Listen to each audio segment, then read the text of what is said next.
When people hear the word Skyline, their minds jump straight to the GTR, turbochargers, all-wheel drive, and the monster-killing reputation of the R32, R33, and R34. But long before Godzilla ever stomped onto the world stage, there was another Skyline that quietly built the legend from the ground up. A car with razor-sharp lines, rear-wheel drive balance, and a look so iconic that enthusiasts still stop and stare over 50 years later. This is the story of the 1970 Nissan Skyline 2000 GTX, or more accurately, the early C10 Hakosuka Skyline that paved the way for the GTX and ultimately the GTR. It was elegant, aggressive, and unmistakably Japanese. It looked simple, but underneath that boxy body was a machine that helped define the performance identity of Nissan for generations to come. So in this video, we're diving deep into the design, the engine, the driving feel, the cultural impact, and why the Hakosuka Skyline remains one of the most important Japanese classics ever built. To understand this car, you have to understand where it came from. The Skyline name didn't originally belong to Nissan at all. It came from Prince Motor Company, a respected Japanese automaker that built sporty, upscale sedans in the 1950s and 60s. When Prince merged with Nissan, the Skyline survived the merger and became one of the most important nameplates in Japanese automotive history. By 1968, the Skyline entered its third generation, known internally as the C10. This was the car that earned the nickname Hakosuka. In Japanese, Hako means box, and Suka is short for skyline. So Hakosuka basically means boxy skyline. And honestly, it's the perfect name. The car had crisp lines, upright proportions, a long hood, and a confident stance that somehow made it look both classy and fast at the same time. The original C10 launched as a sedan, but in 1970, Nissan introduced a shorter wheelbase, two-door hardtop body, giving the Skyline a sportier, more youthful identity. That hardtop shape would later become the home of the 2000 GTX, the upscale performance version many fans know and love today. Now here's where things get interesting. The 2000 GT already existed as the six-cylinder Grand Touring Skyline. It was quick, stylish, and more refined than the smaller engine models in the range. But Nissan wanted something a little more special, something that felt more premium, more performance-focused, and more desirable for buyers who wanted a Skyline with real presence. That's where the GTX came in. The GTX sat higher in the Skyline hierarchy, taking the Grand Touring idea and sharpening it. It carried the same cool, upright C10 body, but backed it up with more attitude under the hood and more prestige in the badge. On Nissan's heritage records, the later Skyline Hardtop 2000 GTX is listed with a 1,998 cubic centimeter L 20 inline 6, featuring twin carburetors, producing 130 PS at 6,000 revolutions per minute and 172 Newton meters of torque at 4,400 revolutions per minute. For the early 1970s, that was serious performance for a Japanese road car.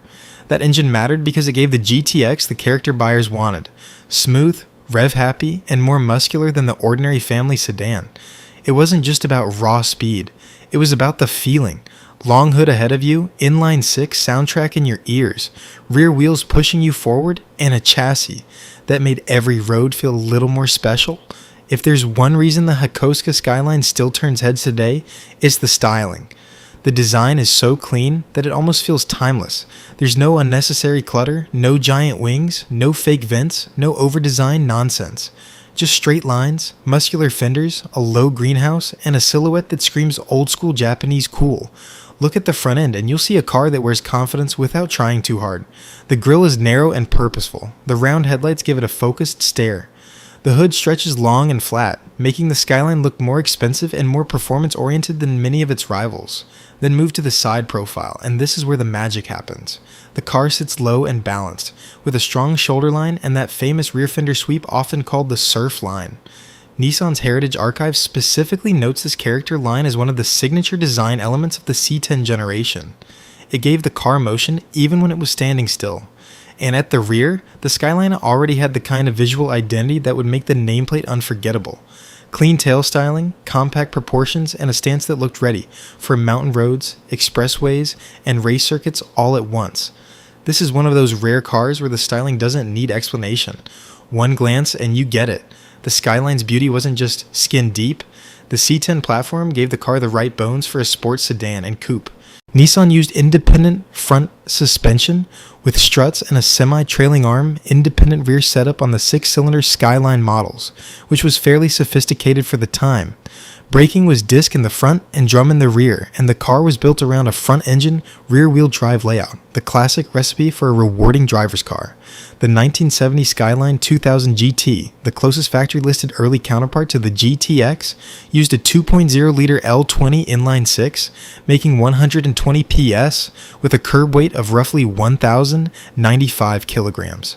Later, GTX hardtops pushed output to 130 PS thanks to the twin carb setup while weighing around 1,115 kilograms, and that tells you everything about the personality of the car. This wasn't a brute force muscle machine. It was relatively light, mechanically honest, and powered by a smooth, naturally aspirated straight six. The performance came from balance, gearing, throttle response, and the sensation of carrying speed rather than simply smashing the accelerator. In modern terms, it's the kind of car that rewards the driver. You don't just sit in it, you work with it. You listen to the engine climb through the rev range, you feel the weight transfer through a corner, and you appreciate how compact and alive the whole machine feels beneath you. Of course, the problem with being a classic Skyline is that you'll always be compared to the GTR. And yes, the GTR was the hero car, the race-bred version with the exotic S20 dual-cam 6 and a growing list of motorsport victories. Nissan's own records note that the first Skyline GTR debuted in 1969, and by the time the C10 GTR story ended, it had racked up 52 touring car wins. But here's why the GTX matters so much. It brought the Skyline dream to the road. Not everyone could own the hardcore GTR. The GTX was the stylish, attainable, street-focused Skyline that gave ordinary buyers a taste of that same identity. Long-nose, 6-cylinder power, hardtop style, rear drive dynamics, and the unmistakable Hakosuka look. In a way, the GTX is the car that made the Skyline legend feel real for everyday enthusiasts.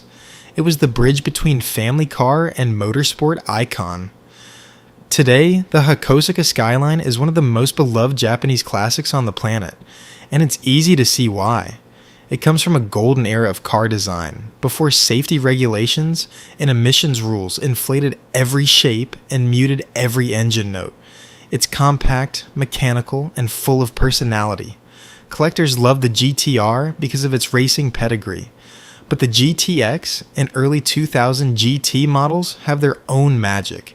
They capture the same era, the same styling, and much of the same driving spirit, often with a little more usability and a little less intimidation. They're also deeply tied to Japanese car culture, shakotan builds, Watanabe wheels, fender mirrors, period-correct over-fenders, and the whole visual language of vintage street machines. The Hakosuka doesn't need to be the fastest car in the room. It wins people over with charm. It's the kind of machine that makes you walk away, then turn around for one more look. So, was the 1970 Nissan Skyline 2000 GTX the fastest Skyline ever built? No.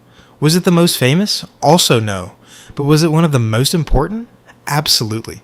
Because before the GTR became a global icon, before Skyline meant turbocharged monsters and video game hero cars, there was the Hakosuka, a sharp-edged, straight-six Grand Tourer that gave the Skyline its soul. The GTX took that formula and elevated it. More power, more prestige, more personality. And together, these early C10 Skylines created the DNA that every great Skyline would follow. They proved that a Skyline could be stylish, fast, aspirational, and unmistakably special. And more than 50 years later, that legacy still hasn't faded.